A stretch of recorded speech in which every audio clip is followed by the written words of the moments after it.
देश की प्राथमिकता ही उसकी अपनी प्राथमिकता रही है।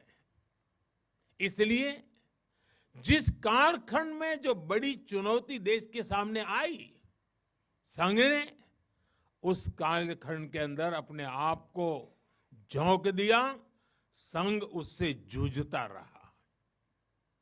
आजादी की लड़ाई के समय देखें तो परम पूज्य डॉक्टर हेडगेवार जी समेत अनेक कार्यकर्ता ने स्वतंत्रता आंदोलन में हिस्सा लिया। डॉक्टर साहब कई बार जेल तक गए। आजादी की लड़ाई की कितने ही स्वतंत्रता सेनानियों को संघ संरक्षण देता रहा, उनके साथ कंधे से कंधा मिलाकर काम करता रहा। 1942 में 1942 में जब चिमूर में अंग्रेजों के खिलाफ आंदोलन हुआ तो उसमें अनेक स्वयंसेवकों को अंग्रेजों के भीषण अत्याचार का सामना करना पड़ा। आजादी के बाद भी हैदराबाद में निजाम के अत्याचारों से के खिलाफ संघर्ष से लेकर गोवा के स्वतंत्रता आंदोलन और दादरा नगर हवेली की मुक्ति तक संघ ने कितने ही बलिदान दिए और भाव एक ही रहा, राष्ट्र प्रथम। लक्ष्य एक ही रहा, एक भारत श्रेष्ठ भारत। साथियों, राष्ट्र साधना की इस यात्रा में ऐसा नहीं है कि संघ पर हमले नहीं हुए, संघ के खिलाफ साजिशें नहीं हुई। हमने देखा है कैसे आजादी के बाद भी संघ को कुचलने का प्रयास हुआ, मुख्य धारा में आने देने का और उसे न आने से रोकने का अनगिनत षड्यंत्र हुए। परम पूज्य गुरु जी को झूठे केस में फंसाया गया, उन्हें जेल तक भेज दिया गया। लेकिन जब पूज्य गुरु जी जेल से बाहर आए तो उन्होंने सहज रूप से कहा, और शायद इतिहास की तवारीख में ये भाव, ये शब्द एक बहुत बड़ी प्रेरणा है। तब परम पूज्य गुरु जी ने बहुत सहजता से कहा था, कभी कभी जीभ दांतों के नीचे आकर दब जाती है, कुचल भी जाती है, लेकिन हम दांत नहीं तोड़ देते, क्योंकि दांत भी हमारे हैं और जीभ भी हमारी है। आप कल्पना कर सकते हैं, जिन्हें जेल में इतनी यातनाएं दी गई, जिन पर भांति भांति के अत्याचार हुए, उसके बाद भी परम पूज्य गुरु जी के मन में कोई रोष नहीं था, कोई दुर्भावना नहीं थी। यही परम पूज्य गुरु जी का ऋषि तुल्य व्यक्तित्व था। उनकी यही वैचारिक स्पष्टता संघ के प्रत्येक स्वयंसेवक के जीवन के मार्गदर्शक बनी। इसी ने समाज के प्रति एकात्मता और आत्मीयता के संस्कारों को सशक्त किया। और इसलिए चाहे संघ पर प्रतिबंध लगे, चाहे षड्यंत्र हुए, झूठे मुकदमे हुए, संघ के स्वयंसेवकों ने कभी कटुता को स्थान नहीं दिया, क्योंकि वो जानते हैं हम समाज से अलग नहीं है। समाज हम सबसे ही तो बना है। जो अच्छा है वो भी हमारा है, जो कम अच्छा है वो भी हमारा है। साथियों, और दूसरी बात, जिसने कभी कटुता को जन्म नहीं दिया, वो है प्रत्येक स्वयंसेवक का लोकतंत्र और संवैधानिक संस्थाओं में अडिग विश्वास। जब देश पर इमरजेंसी थोपी गई तो इसी एक विश्वास ने हर स्वयंसेवक को ताकत दी, उसे संघर्ष करने की क्षमता दी। इन्हीं दो मूल्यों, समाज के साथ एकात्मता और संवैधानिक संस्थाओं के प्रति आस्था ने संघ के स्वयंसेवकों को हर संकट में स्थित प्रज्ञ बना के रखा, समाज के प्रति संवेदनशील बनाए रखा। इसलिए समाज के अनेक थपेड़े झेलते हुए भी संघ आज तक विराट वट वृक्ष की तरह अडिग खड़ा है। देश और समाज की सेवा में निरंतर कार्य कर रहा है। अभी यहां हमारे एक स्वयंसेवक ने इतनी सुंदर प्रस्तुति दी, शून्य से एक शतक बने, शून्य से एक शतक बने, अंक की मन भावना, भारती की जय विजय हो, ले हृदय में प्रेरणा, कर रहे हम साधना, मातृभू आराधना। और उस गीत का संदेश था, हमने देश को ही देव माना है और हमने देह को ही दीप बना करके जलने का सीखा है। वाकई यह अद्भुत था। साथियों, प्रारंभ से संघ राष्ट्रभक्ति और सेवा का पर्याय रहा है। जब विभाजन की पीड़ा ने लाखों परिवारों को बेघर कर दिया, तब स्वयंसेवकों ने शरणार्थियों की सेवा की। संघ के स्वयंसेवक अपने सीमित संसाधनों के साथ सबसे आगे खड़े थे। यह केवल राहत नहीं था, यह राष्ट्र की आत्मा को संबल देने का कार्य था।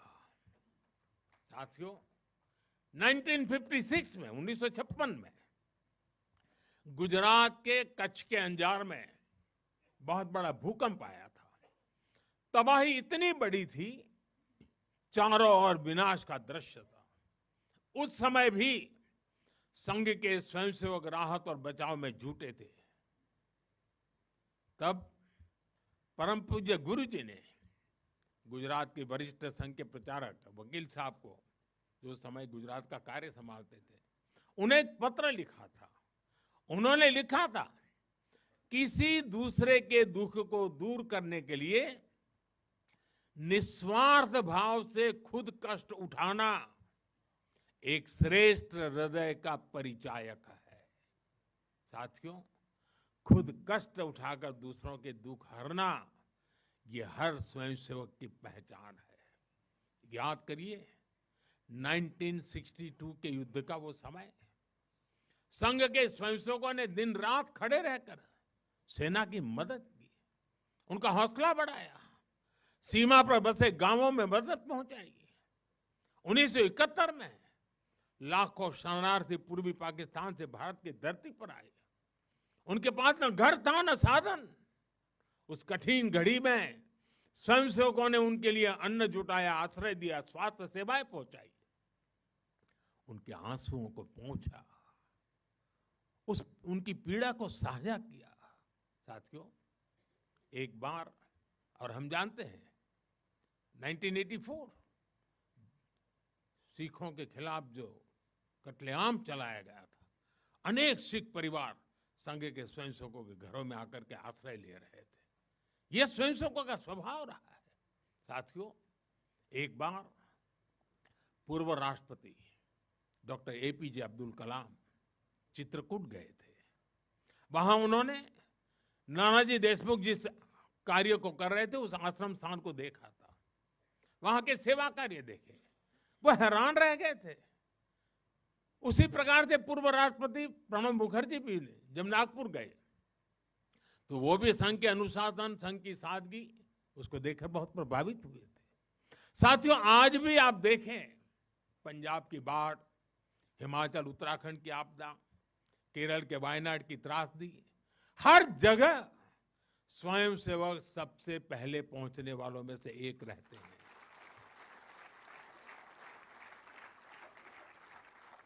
कोरोना काल में तो पूरी दुनिया ने संघ के साहस और सेवा भाव का प्रत्यक्ष प्रमाण देखा है। साथियों, अपनी 100 वर्ष की इस यात्रा में संघ का एक बड़ा काम ये रहा है, उसने समाज के अलग अलग वर्गों में आत्मबोध जगाया, स्वाभिमान जगाया। और इसके लिए संघ देश के उन क्षेत्रों में भी कार्य करता रहा है जो दुर्गम है, जहां पहुंचना सबसे कठिन है।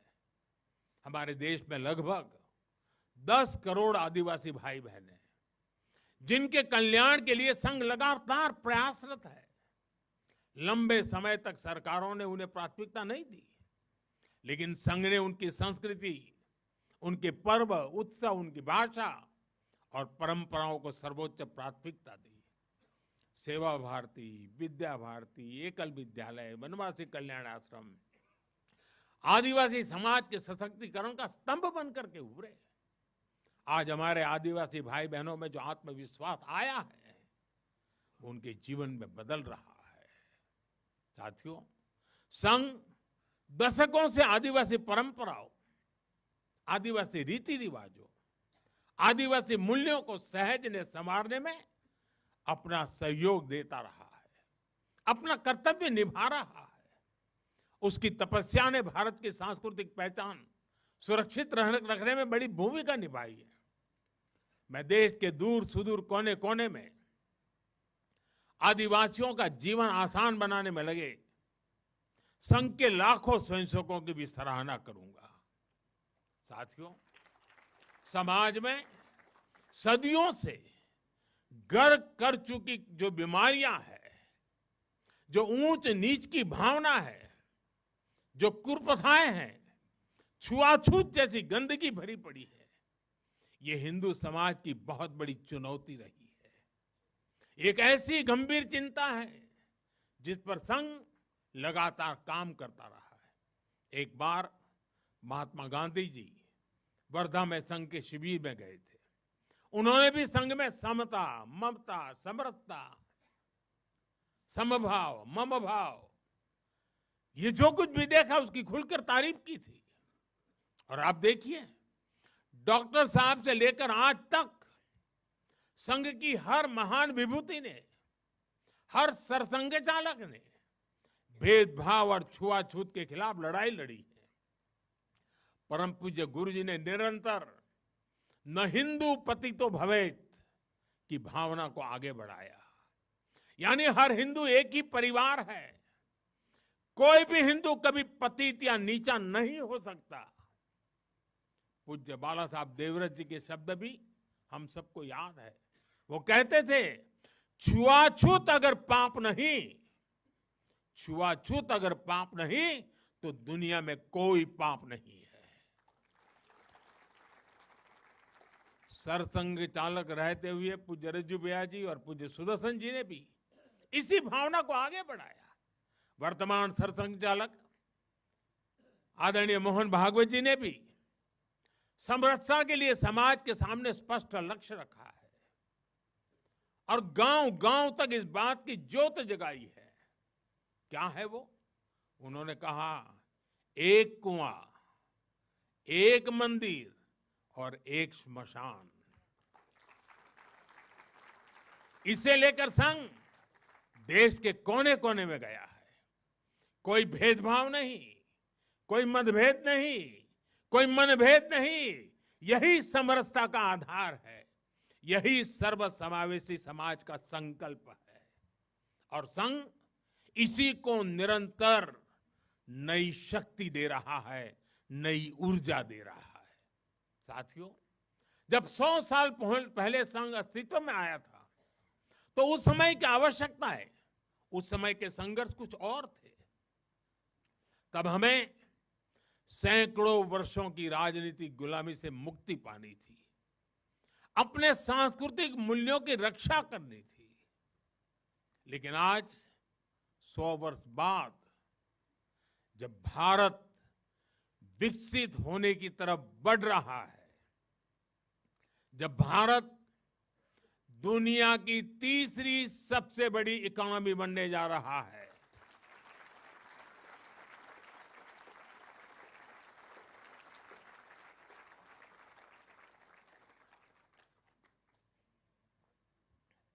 जब देश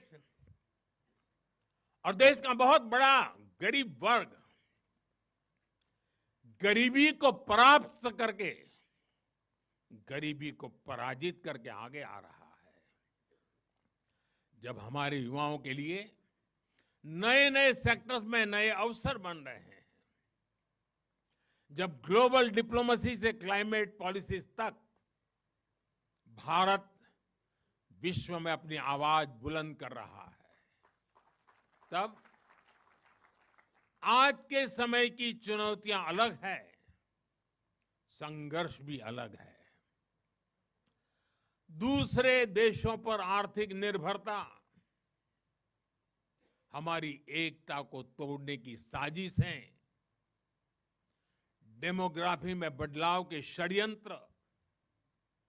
एक प्रधानमंत्री के नाते मैं नम्रतापूर्वक कहूंगा कि मुझे बहुत संतोष है कि हमारी सरकार इन चुनौतियों से तेजी से निपट रही है।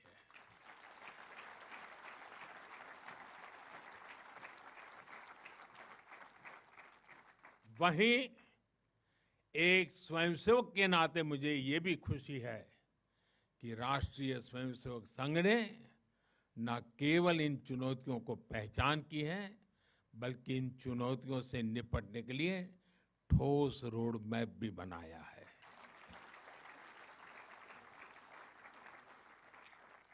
अभी माननीय दत्ता जी ने जिन चीजों का उल्लेख किया, मैं अपने तरीके से फिर से एक बार उसका उल्लेख करना चाहूंगा। साथियों, संघ के पंच परिवर्तन, स्वबोध, सामाजिक समरसता, कुटुंब प्रबोधन,